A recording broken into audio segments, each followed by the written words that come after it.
Pearce, staying with you, is there a long shot that you like this week? Noah Gragson at plus 9,000. If this is a plate race, then anyone is in play. He has a plate track win in the Xfinity Series. He's going to be in a colored car. It's a pretty decent car. They've had pretty good plate equipment. Again, this is kind of depends on if this is going to be a plate race or not. We'll find out in practice how it races, because right now we only have computer simulations to determine this.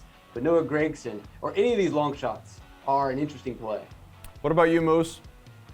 Yeah, I mean, look, this is, they changed the track up a bit. At Atlanta. So there's a lot of variables. I'm not as, definitely didn't dive into the guys as deep in the odds as Pearce did. But I feel like at plus 1,600, Martin Truex, just with his previous finishes at Atlanta, has to be someone who's going to be live at plus 1,600. It's not massive odds, but, 6 top 5 finishes in his last 11 races at Atlanta.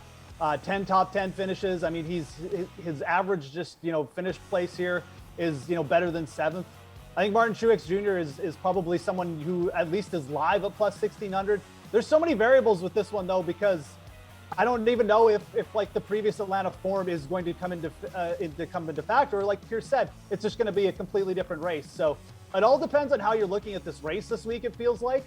I think there's a couple people above plus 1,000 that you definitely feel live, but this could work out in multiple ways. I think Truex Jr., just with his history at Atlanta, you've got to give him at least a little bit of credit for that. And I think his odds are at the very least a little bit bigger than they should be. So.